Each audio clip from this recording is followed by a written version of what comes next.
Hello, everyone. Today I'm going to be interviewing Jim. He had a Bigfoot encounter while he was fishing, so I'm just going to shut up and let Jim take it from here. Okay, the weather was hot, it was July, and I decided to start fishing in the mornings. So I got up to where I wanted to put in.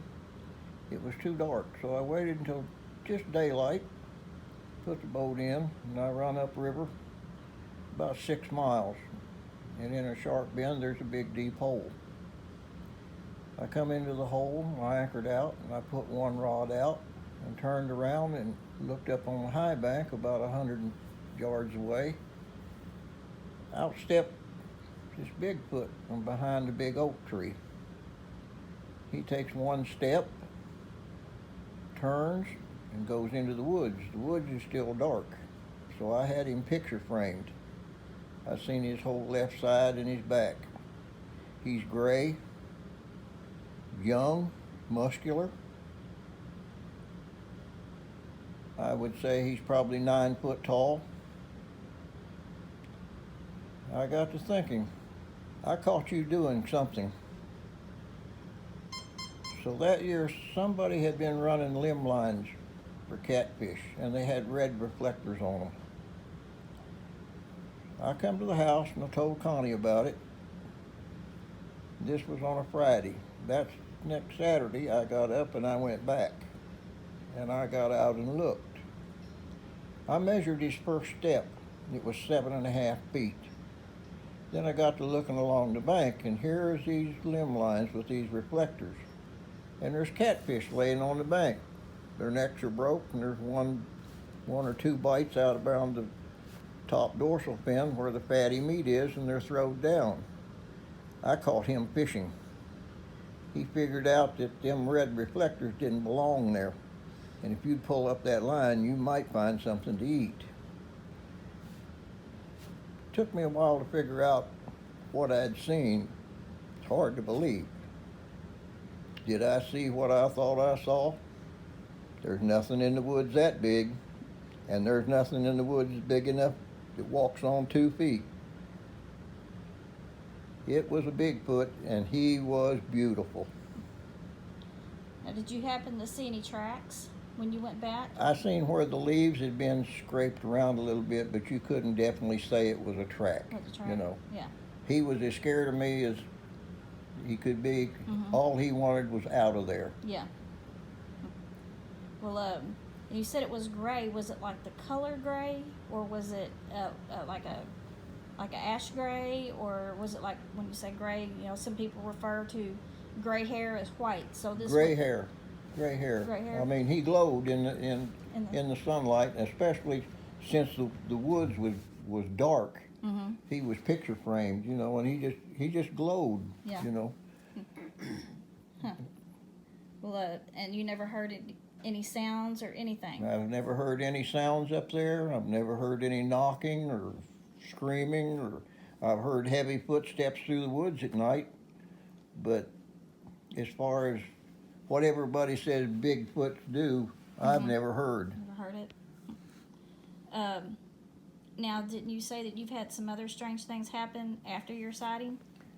Well, after the about a month after the first one, we were up there fishing and put up a camp, and we had something stole out of the camp, and nothing else was bothered, and we were the only people there, and it was about a half a mile through the woods from where I seen him. Mm-hmm.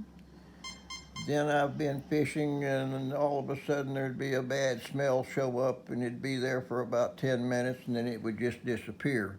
And the only thing I can describe it is like old wet matted dog hair. Mm-hmm. So they're there. Yeah. And I'm there about once a week, maybe twice a week. So they're as curious about what I'm doing as what they're doing. I'd like to see one. I'd like to try to catch a catfish, have one walk out and holler at him and throw it and see if he would take it. Mm-hmm. They're curious. Yeah. So, I mean, was you scared when you seen it? No. I'm not scared of them. I wish They I, don't worry You me a would bit. if Don't worry me a bit. Oh, I wish I could be that brave. Well, if he would do. Yeah. But no, there's nothing in the woods that just really scares me. Yeah. Well, I guess you've been hunting and fishing a long time. Since I was 10 years old. Now, you're former military too, right? Yep. Yeah. Yep. Well, So I appreciate you for sharing this It's, with me. people don't believe, and I can understand, but once they ever see one, they will, and they'll Yeah. never forget it. And I don't understand why people get so scared of them, Mm-hmm. because they're scared of you. Yeah. All they want is a way. Mm-hmm. I guess the one I saw, he looked a little bit aggressive, so that's why I Well, I hear there is some, Yeah. and I do carry my handgun in the boat with me, Yeah. just in case. Yeah. I mean, but even if he was aggressive, I think if you just fire 2 shots in the air, he'd leave. Mm-hmm. Yeah. Well, yeah, I've heard stories of where people would shoot guns at them and it makes them mad, too, or like fire off shots. So, I mean, it's hard to know. Well, You know. you just play it by ear, Yeah. you know. And they always say usually if there's one, there's another one around somewhere. there is. We don't want to do. We Yeah. do. Well, I've always heard that, but that's, I didn't see anything else with him. Yeah. But like I said, I knew I caught him doing something. Yeah. And he was He stealing was those right fish. on the edge of the river where he really didn't belong. He Yeah. was doing something. Yeah. And I do believe he, the argument is they may be half human and they may be monkeys and everything else, but they're not stupid. Yeah. They know reflectors don't belong on the river. Yeah. Well, he was getting him some free food, wasn't he? That's it. Well, I found 5 or 6 catfish laying up there. Yeah. Huh. Well, that was a very interesting encounter, and I really appreciate you telling it to me. That way, everybody else can hear it, because I'm about spreading the awareness about them. People need to know these things are out there, Yeah. But what I don't understand about them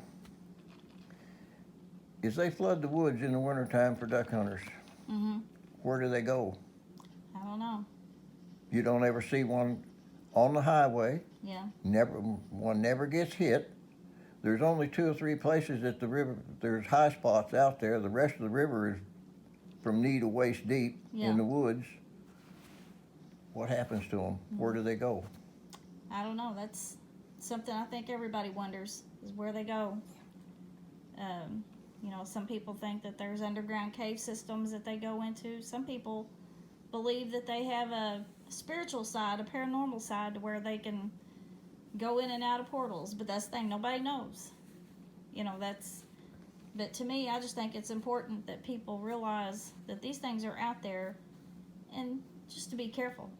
Because, you know, you might stumble up on one and catch one on a bad day, and it may not end up good. Yeah. Yeah, You know, that's true too. That's why I started carrying my handgun. yeah, But as far as just to say, oh my God, I shot a Bigfoot. Whoa, yeah, I could care less. yeah, He don't bother me and I don't bother him. He Yeah. does his thing and I do my thing and we get along. Well, that's good. I'm glad you feel that way. Well, I want to thank you, and I hope everybody will enjoy this. I would like everybody to please leave me a comment, like it, and subscribe. And just want to tell everybody to be careful when you're out in the woods, and take care, and God bless. I wanted to thank Jim again for sharing his encounter with me. He and Connie are both wonderful people, and Connie has had a couple of strokes, so I would like to ask everyone to please keep her in your prayers. And once again, I want to thank everybody for watching, and God bless.